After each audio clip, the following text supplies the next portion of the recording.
Aquí a través de la pantalla líder Canal 20 Villa María. Rápidamente, sin perder tiempo, recibo a nuestros invitados en la mañana de hoy. Por un lado, el conocido Martín Alanís, periodista de Puntal Villa María. De la casa. Conductor de Primera Vuelta, y Andrés Ferrera de Villa María Vivo y colaborador en La Voz del Interior. Entre otras cosas que, bueno, por ahora no lo vamos a nombrar, Andrés. Estamos bien hasta ahí, ¿no? Muchas gracias, Leo, por la invitación. No, por favor, para nosotros es un placer. Andrés creo que es la primera vez que nos visita aquí en Mañana de 20, pero es un amigo de Canal 20 Villa María.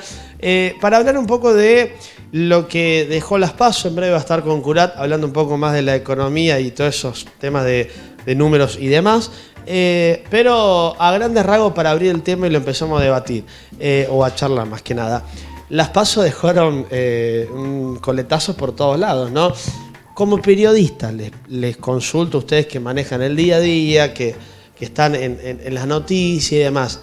¿Pensaban que, por un lado, podía pasar esto del aumento del dólar, el tema de lo que sucedió en los Estados Unidos con la bolsa y demás, y por otro lado pensaban que era tan amplia la diferencia en cuestión de votos? Comienzo con Andrés. Gracias.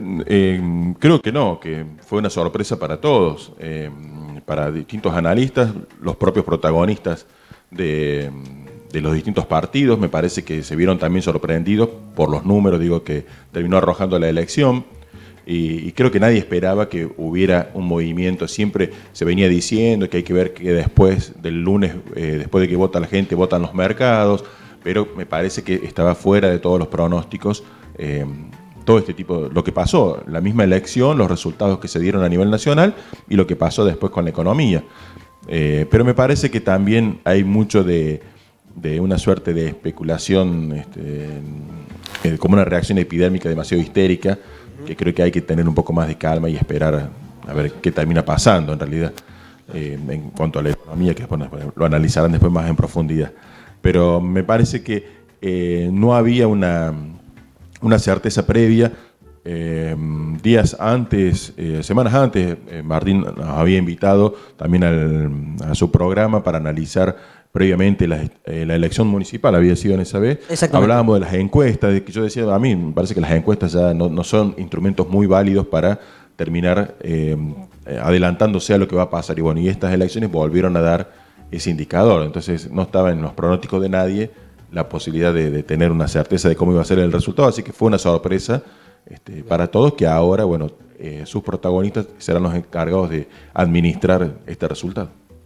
Sí, en cuanto a las encuestas, muy acertadas estuvieron en cuanto a la elección municipal y en cuanto a la elección provincial, porque claro, había una diferencia muy grande entre Schiaretti y la oposición y entre Gil y la oposición. De hecho, ¿te acordás, André? En ese programa hablábamos de un intendente puesto y discutíamos la distribución de los concejales. Era esa la discusión porque sabíamos que la elección de Martín Gil iba a ser muy grande en función de lo que había pasado con Schiaretti. En este caso, incluso yo en el mismo programa lo mencioné varias veces, que no había que prestar demasiada atención a las encuestas porque efectivamente operan, mienten, están mal las metodologías que utilizan porque en general son telefónicas, al teléfono fijo, cuando una gran parte de la sociedad ya no tiene ese sistema.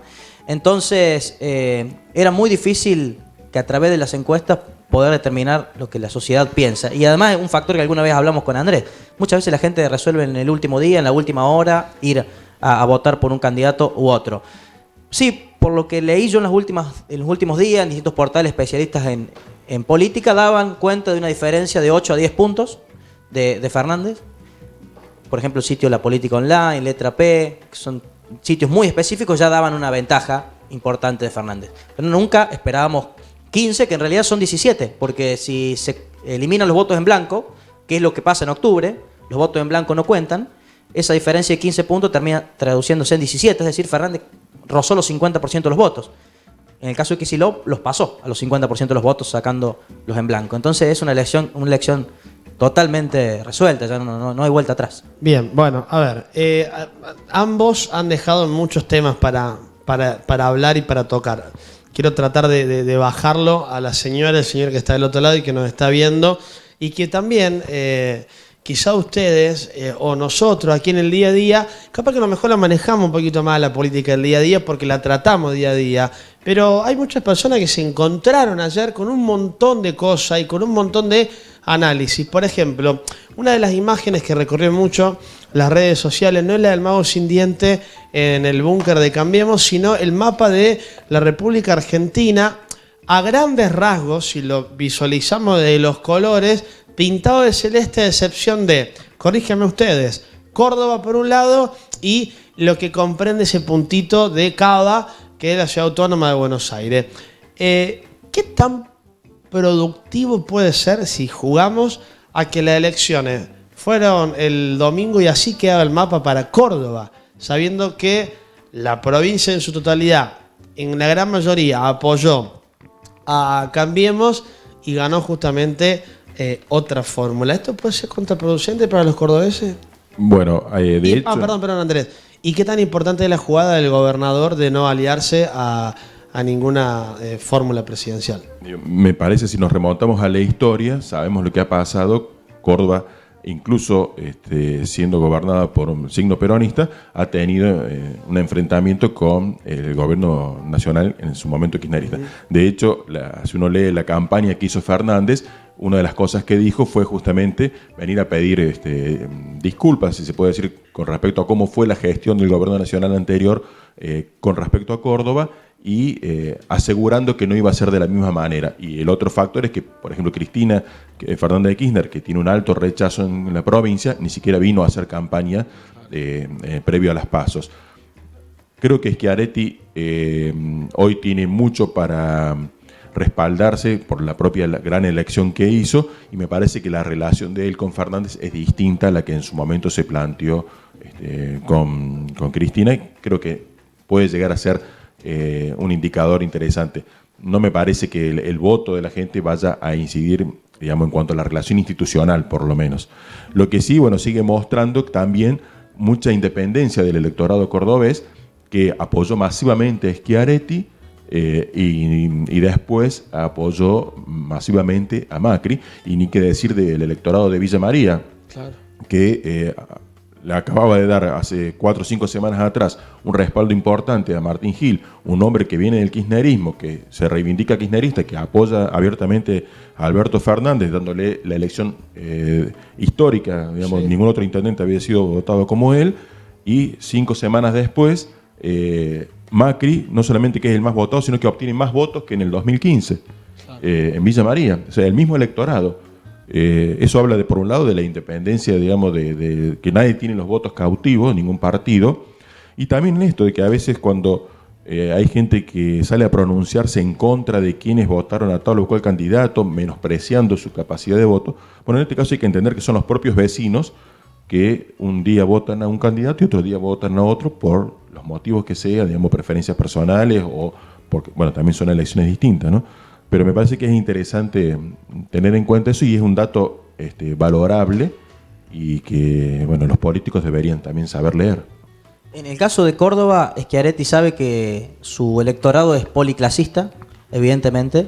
Perdón, ¿qué sería para la gente? Lo votan distintas clases sociales. Bien. Que pueden apoyar a Macri, a Fernández, a la izquierda, y lo pueden votar a Schiaretti. Bien. Por eso, la estrategia de no pegar la boleta corta con ningún candidato a presidente.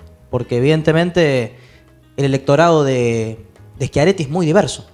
El 55% que votó Schiaretti, hay macristas, hay gente de Fernández, gente de la izquierda, y hay gente de Esper y de Gómez Centurión. Y hasta radicales también. Y radicales también. Es un voto absolutamente de policlasista y polipartidario, podríamos decirlo de alguna manera también. ¿Y qué le decimos a esas personas que en la previa decían que estaba mal la jugada de la boleta corta, que no debía haberlo hecho? ¿Cómo lo ven ustedes a eso?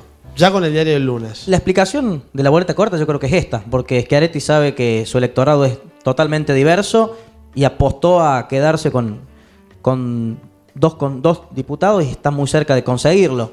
Y yo creo que esos 2 diputados después le van a servir mucho para negociar con el gobierno central. Evidentemente lo va a tener que negociar con Fernández ahora. Él se ilusionaba y pensaba que iba a ser Macri, y evidentemente no. Entonces, realmente la negociación va a ser un poco más dura, me parece, para la provincia de Córdoba, para conseguir los recursos que Schiaretti necesita.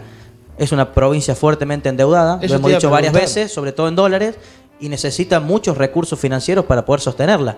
Caja de jubilación es otro ejemplo. Y bueno, seguramente va a necesitar Fernández el apoyo de Córdoba, pero sobre todo va a necesitar Schiaretti el apoyo de Nación, y creo que los diputados los va a utilizar para eso. Que la provincia tenga una deuda considerable tiene que ver también en cuanto a lo que comprende esta decisión de boleta corta, de no apoyar a otros candidatos. ¿También pasa por ahí el tema? Para mí es decisivo, no sé cómo lo ves, Andrés, pero para mí es decisivo porque necesito los fondos de Nación. Entonces, Schiaretti no se quiso jugar ni por Fernández ni por Macri, sabiendo que el presidente que venga va a necesitar esos fondos y esos recursos para poder estar tranquilo 4 años. Sí, también hay otro elemento político me parece que hay que analizar, y tiene que ver con esto, y remontarse a la elección provincial. La presidencia de Macri de intervenir en la situación de Cambiemos en Córdoba, permitir de alguna manera que se dividiera y que se enfrentaran, garantizó el triunfo de Schiaretti. Me parece que también hay una devolución de gentilezas de Schiaretti. No se podía pegar a la boleta de Macri, ¿no? Si tenía que pegarse a alguna boleta presidencial, naturalmente era la de Fernández, que era la expresión peronista más mayoritaria, digamos, pero tampoco lo podía hacer porque significaba también renunciar a su discurso de enfrentamiento o distanciamiento con Cristina Fernández. Entonces hubo ahí una cuestión de equilibrio, siempre se lo menciona Schiaretti como un gran equilibrista, de no quemarse con ninguno, hacer la suya, tratar de hacer valer estos votos que decía Martín, policlasistas, pluripartidarios propios, y su negocio es conservar estos 2 diputados que se suman a los otros 3 que van a continuar en la Cámara, y tener su propio bloque justamente para esto, ¿no? Negociar después algunas situaciones, votos para acá, votos para allá, de acuerdo a los proyectos, y mientras tanto trayendo agua para el Molino de Córdoba. Les pregunto, a ver, cosas que se escuchan en la calle, por así, como si fuese un segmento. ¿Qué tanto hay de cierto que, y me gustaría saber la opinión de ustedes, qué tanto hay de cierto que Cristina puede manejar a Alberto Fernández y el gobierno, y que en realidad no es una vicepresidenta, sino que es una presidenta en el rol de la vicepresidencia? ¿Qué tan de cierto hay con eso? ¿Ustedes creen que puede ser así o son solamente mitos? Y acá el presidente Alberto Fernández, yo creo que una persona, sin meterme en cuestiones políticas, que tranquilamente puede ser presidente, claramente lo ha demostrado, pero ¿ustedes qué piensan al respecto sobre esto que se escucha en la calle? Sí, en el caso particular, 2 cosas. Gran parte de los votos de Fernández son de Cristina, está claro. Gran parte del electorado es de Cristina Fernández. Pero también una parte de ese electorado, de ese 47, casi 50%, es de Fernández también. Porque sin la posibilidad de ampliar el frente de todos, a Cristina no le hubiera ganado a Macri, está claro. Entonces, evidentemente hay un 30% de votos fieles a Cristina, lo que marca siempre las encuestas, 30-33%, más un 15% que le agrega Fernández, le agrega Massa, le agrega Pino Solanas. Entonces también es un voto que ha juntado distintas expresiones de la oposición. Y no me preocupa tanto lo que pueda pasar después de diciembre. La verdad que no. Yo creo que hoy el que gobierna el país no es Macri. Hoy claramente la gestión económica es del Fondo Monetario Internacional. Entonces no me preocupa si vaya a gobernar Cristina o Fernández. A mí no me cabe menor duda que va a gobernar Alberto Fernández, pero hoy no gobierna Macri, hoy gobierna el mercado, lo vimos ayer. Hoy gobierna el Fondo Monetario Internacional, los bancos, los fondos especulativos. Macri no tiene ningún poder político ya. La elección del domingo terminó con su poder político. Sí, yo creo que en cuanto a esa relación entre Cristina y Alberto, bueno, se verá concretamente el momento en el que, si tienen que asumir el gobierno, cómo se vaya desempeñando. Si uno se va para los antecedentes, bueno, se han dicho de todo entre ellos dos, a través de las redes sociales y en forma directa, en forma pública. No sé, habrán tenido alguna conversación para tratar de limar asperezas, pero me parece que, bueno, algún elemento puede haber. Si uno conoce un poco también cómo se han conducido en el poder ambos, yo creo que puede haber cierta rispidez, porque es como, es cierto, los votos mayoritariamente son de Cristina. Bueno, y ese poder, más allá de que sea vicepresidenta, pesa a la hora de sentarse en la mesa chica también, y además de las personalidades de cada uno. Es un tema, yo creo que puede llegar a dar en algún momento pie a algún conflicto. Digamos, las relaciones entre presidentes y vicepresidentes no siempre han sido las mejores. Recordemos el caso de la Rúa con Chacho Alber, que terminó renunciando, el caso de Cristina con Cobos. Bueno, hubo antecedentes de Menem con Duhalde. también, que terminaron después, bueno, dividiéndose por distintas vertientes del peronismo. Entonces, me parece que hay que ver. Creo que va a ser, digamos, en el caso de que finalmente se confirme en octubre la elección que vivimos este domingo, un dato para tener en cuenta, a ver qué va a pasar con eso. A ver, ¿qué hubiese pasado? Era posible imaginar, porque también hay otras cosas que salió con el diario del lunes, todo podemos hablar, ¿no? Macri-Vidal, ¿era otra la elección? Macri-Vidal 1 y 2. Macri presidente, Vidal vicepresidente, frente a FF. Y por otro lado, les pregunto si era otra la elección, ¿qué piensan ustedes? Porque uno de los temas que se ha tocado. Y por otro lado, es si Sergio Massa le sumó votos al frente de Fernández. Son las dos preguntas. Sí, para mí, evidentemente, le ha sumado votos Massa, porque gran parte del peronismo terminó en el frente de todos, salvo las vertientes de Lavagna, de Urtubey, de Schiaretti. Me parece que gran parte del peronismo terminó allí, los gobernadores, las organizaciones sociales, los sindicatos. Digamos, gran parte del peronismo terminó en el frente de todos. Y a ver, ¿fue una buena incorporación la de Massa entonces para el bloque? Me parece que sin Massa hubiera sido muy difícil alcanzar ese número. Sí, incluso creo que otra de las estrategias fue evitar que por lo menos ese porcentaje de votos se terminara yendo hacia alguna otra expresión, como podría haber sido la de Lavagna. Si uno suma los votos, si nos remontamos a 2015, estaba viendo los números de Villa María, que Massa en ese momento compitió contra Scioli, iba en una interna con De la Sota.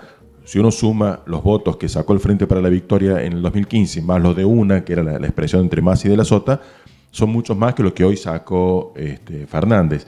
Pero bueno, también estaba ahí todo el caudal de sufragio que De la Sota en realidad arrastraba en esa elección.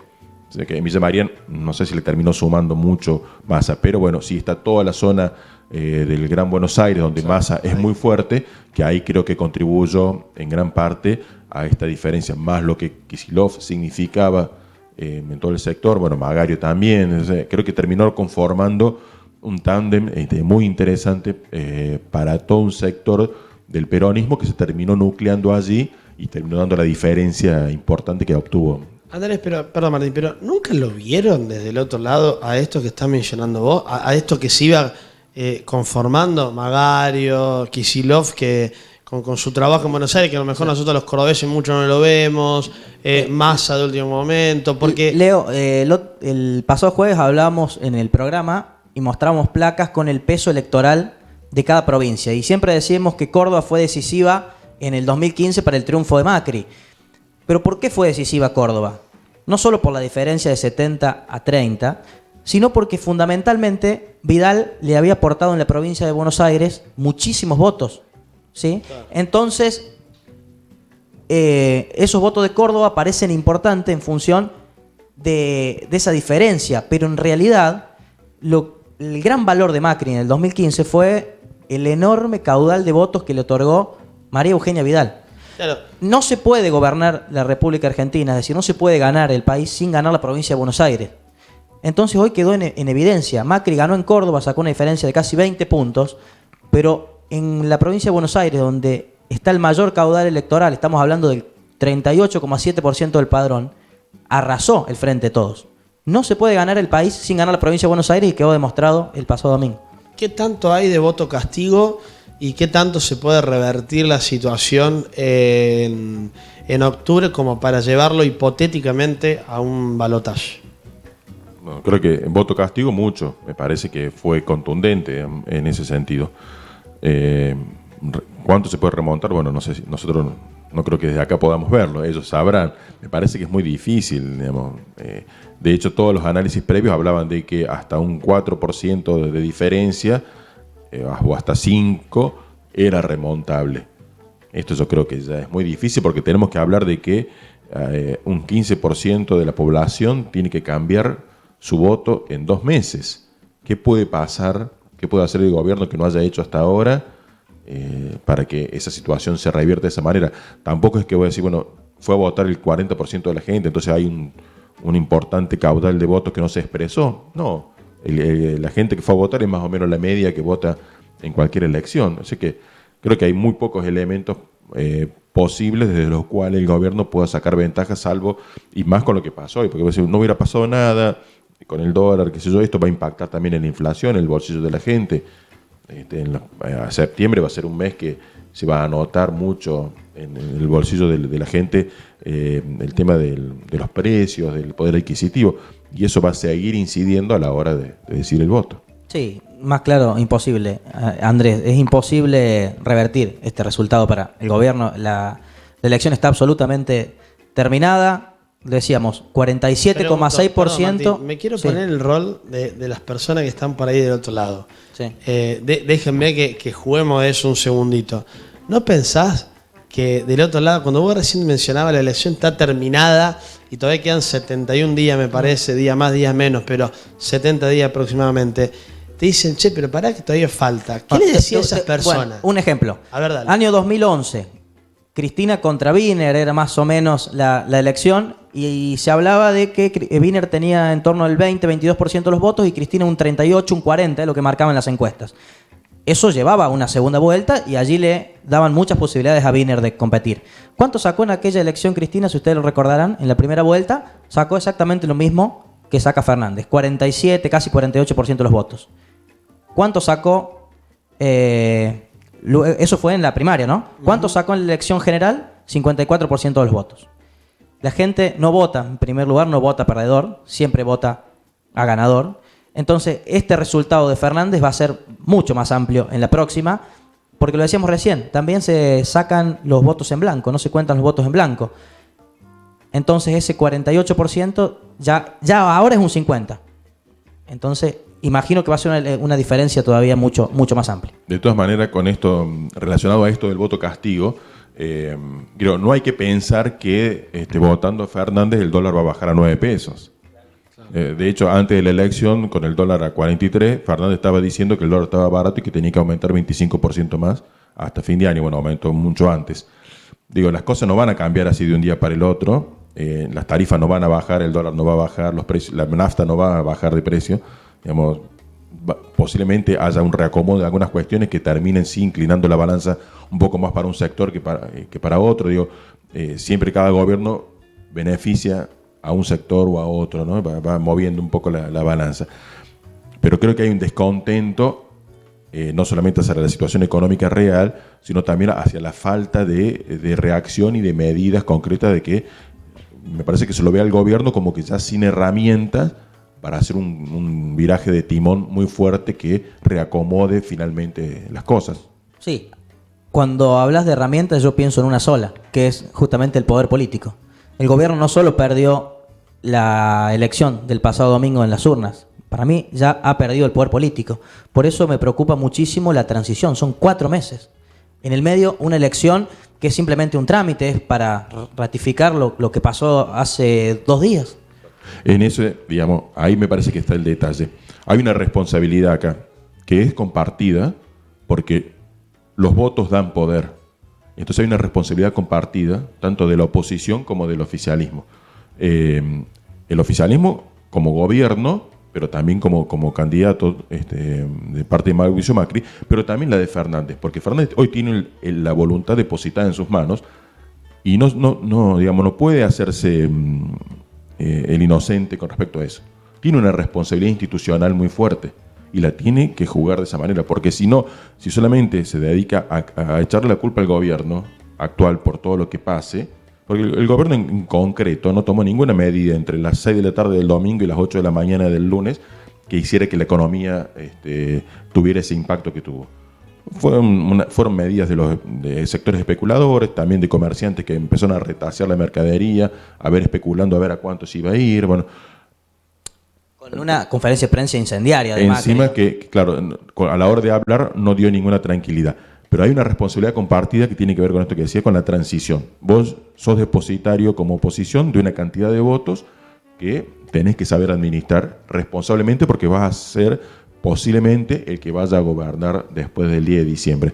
Entonces no podés permitir que el país se incendie para sacar más partido y terminar teniendo más votos vos en octubre, porque la que está padeciendo eso es la gente. Entonces hay una responsabilidad compartida y por supuesto que el gobierno tiene una responsabilidad doble porque es candidato y porque es gobierno. Bueno, a ver, con eso, cortito, y para cerrar y no robar más tiempo, pero la conferencia dejó mucho que hablar, y hay quienes dicen, hablando ya de los grandes mercados y demás, que por un lado conocen al gobierno opositor por su anterior gestión, ya eso lo sabemos, pero por otro lado quien no conocen es Alberto Fernández. Entonces, más en especulaciones entran, al menos lo que yo escuchaba ayer en varias entrevistas y en varias notas. Nosotros no sabemos qué política va a tomar Alberto Fernández. Mucho, no sé si se ha pronunciado él en cuanto a qué es lo que va a hacer y demás. Sí conocen el modelo del kirchnerismo en su actual gestión, que ya todos la conocemos. Entonces también eso dicen que genera una incertidumbre. Y hablando de eso, y ya ahí le entrego la palabra a ustedes, ¿qué opinan acerca de las palabras del presidente en cuanto a que también un poco la culpa la tiene el kirchnerismo, por así decirlo, en cuanto a que ya lo conocen, en cuanto a los mercados extranjeros no confían en el gobierno opositor y demás? Sí, para resumir un poco lo que dijo Fernández, me parece en campaña que tampoco fueron grandes propuestas.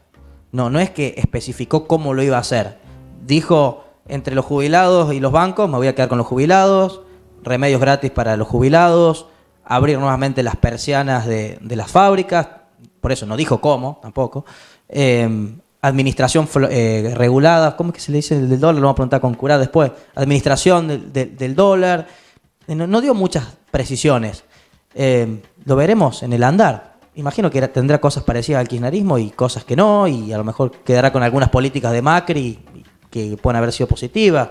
Es una persona de centro, está claro, Fernández, no es una persona de izquierda ni de derecha, es una persona de centro. También hay que tener en cuenta que el gobierno se va a terminar conformando por los distintos sectores que integran la alianza del Frente por Todos, de Frente de Todos, digo, si llega al gobierno. Habrá sectores más vinculados al kirchnerismo más duro, habrá sectores representantes en el gobierno que vengan del área de Massa, y Fernández pondrá los suyos, en economía, en desarrollo social, en educación, digamos. Entonces, también va a haber ahí un terciar entre los distintos sectores para ver cómo se termina conformando ese gobierno y qué perfil va a tener. Uno aspira a que si se cometieron errores en el pasado, bueno, hay un aprendizaje, las cosas tienen que ser un poco mejor en algunos términos. Coincido, sí, creo que es lo que debería pasar en todos los gobiernos, ¿no? Respetar, conservar cuestiones que a lo mejor son positivas y buenas que todo gobierno tiene y corregir lo que crea que hay que corregir, porque para eso la gente lo termina votando, justamente para cambiar lo que hace que cambiar. Sí, para mí un tema fundamental, pasar de este modelo netamente especulativo, de bancos, del ELIC, de cosas que la mayoría no lo ve ni lo percibe y encima lo paga después, y pasar a un modelo de trabajo, de inclusión. Me parece que va por ahí. La gente votó por trabajo, votó por empleo, por precios razonables. La economía fue clave en esta. No fue el pasado, el miedo y Cristina. La gente votó por la economía. Como fue en su momento, digamos, aquellos que votamos algunos años atrás, el famoso voto cuota, voto licuadora, que se llamaba del 1 a 1 de Menem, claro. Que terminó por el miedo a que se disparara o que volviera la inflación del alfonsinismo, terminó siendo determinante a la hora de asegurarse esa estabilidad del bolsillo. Es algo muy básico. En la elección del 95, decís. Exactamente, en la reelección de Carlos Menem. De Menem, en un contexto donde el 18% de la población estaba desocupada por el efecto tequila y varias cuestiones más, y Menem ganó con 18% de la población desocupada. Bueno, son cosas raras que han pasado alguna vez en Argentina. Por eso digo, me parece que el bolsillo juega muchísimo y este gobierno no terminó de acomodar ese asunto más allá de que por ahí en lo institucional puede haber hecho algunas cosas, que trató de trabajar con la transparencia, cambiar algunas cuestiones del modelo anterior, pero creo que no terminó de ajustar el bolsillo, y eso en Argentina, con una clase media extendida y con la necesidad de recuperar algunos beneficios, terminó siendo determinante. ¿Creen, y por último, creen que esta economía tocó mucho a la clase media, que antes medianamente la venía sobrellevando y cada tanto hacía un viaje y demás, y ahora ya la clase media se sintió realmente ese cimbronazo, por eso también un poco el reflejo de los votos? Sí, para mí es determinante. Los votos de la clase media son determinantes y evidentemente la gente perdió poder adquisitivo, los jubilados perdieron sus remedios, tienen que pagar más de remedios. la clase baja perdió derechos, perdió poder adquisitivo, la asignación universal aumentó muy por debajo de la inflación. Y cuando pensaba el otro día por qué Macri sacó tan pocos votos y por qué el kirchnerismo vuelve a recuperar un caudal muy importante, pienso en que no se puede hacer daño tanto tiempo, ¿no? Y a tantos sectores, porque evidentemente han sufrido los empresarios, sufrieron los trabajadores, sufrieron los jubilados y en algún momento todo eso se paga y la gente lo utilizó en la herramienta más importante que tiene, que es el voto. Andrés Martín, le voy a agradecer la visita, sin lugar a dudas que es un tema para charlarlo mucho más y deja miles y miles de aristas para tocar. Sería interesante quizá aquí un tiempo post elección, a lo mejor en octubre, nos volvamos a encontrar para volver a poner de manera casi neutral un poco las cosas sobre la mesa para la gente que está del otro lado. A futuro, a octubre, cortito, les propongo un juego. ¿Cómo ven la elección de octubre? Si se animan. No quiero que den resultados. Sí, No. yo ya lo dije, pero me parece que... Vos claramente tenés una idea formada, ¿no? No, para mí está totalmente terminada, es una elección absolutamente resuelta, es imposible. De hecho, los manuales... Sí, es un trámite. De hecho, aquellos estudiosos de la política, de las elecciones, hablan de que un balotaje, para revertir una elección, tiene que haber una diferencia de no más de 10 puntos. Hablan de 10 puntos como para poder revertirlo en un futuro balotaje. Imaginémonos que ahora ya la diferencia es de 17, superando lo que se necesita para ser presidente, que es el 45%. En Argentina no hace falta llegar al 50%. Con el 45% sos presidente. Y Fernández sacó 48 casi, sacando los votos en blanco llega casi a 50%. Evidentemente es absolutamente imposible, ya está terminada la elección. Sí, tendría que pasar, me parece, algo extra político que afecta hasta personalmente a algunos de los candidatos para que algo distinto me parece a mí. Pero bueno, es un país que siempre nos da sorpresas. Parezca un Nisman, por ejemplo. Hay que ver qué pasa en el transcurso de estos meses. No ha sido un gobierno que se ha caracterizado por tener gran cintura política, se ha apoyado mucho en lo técnico, ha tratado de innovar en algunas cuestiones políticas que no siempre le han dado resultados. Y me parece que, bueno, la economía sin duda que va a ser clave, pero tiene que tener una reacción muy rápida como para tratar de por lo menos descontar algunos puntos que le permitan ponerse un poco más a tiro. No sé qué cuenta estarán haciendo ellos, a lo mejor descontándole 2 puntos no llega al 45, entonces ya tiene que tener 10 puntos de diferencia. Es muy complicado, pero bueno, veremos. Es un país que tiene muchas sorpresas para dar siempre y es muy entretenido en ese sentido. Me quedo con la respuesta de Andrés en este caso, Martín. Mira, dijiste algo interesante. Le faltó un poco de ese juego político que uno puede encontrar a este gobierno. Sí, siempre prevaleció la ara dura de Marcos Peña y no la ara política de Frigerio. Y bueno, hasta los mismos integrantes del gobierno, digamos, uno podía conocer que se quejaban algunos que venían de una trayectoria más política, justamente se quejaban de esa arista que les hacía perder a lo mejor oportunidades en algún momento cuando tenían un poco más de viento a favor, en ganar más terreno. De hecho, hay una nota en la Política Online, si entran pueden verla ahora, que una parte del gobierno dice: abandonemos la campaña política, nos centremos en la gestión, terminemos lo mejor posible en estos 4 meses, y el ala más dura de Marcos Peña, de Macri, Durán Barba, que quieren pelearla hasta último momento. Así que hasta en este momento se ve justamente las dos posiciones. Volviste a dejar tu idea en claro, Martín. Agradezco la visita, tendremos más en... El jueves también vamos a armar una ronda de periodistas. También. Bien. Esta vez Andrés no, pues ya vino otro día. Somos los que solucionamos el país. Los periodistas tenemos Andrés, para nosotros es un placer recibirte. Quien conoce Villa María Vivo sabe también de la seriedad del laburo, así que también gracias por la visita. Martín también, muchas gracias, Leo, por la visita, como siempre. Bueno, y que no sea la última vez que nos encontremos, quizás por octubre tendremos una charlita así, de nuevo. Así será.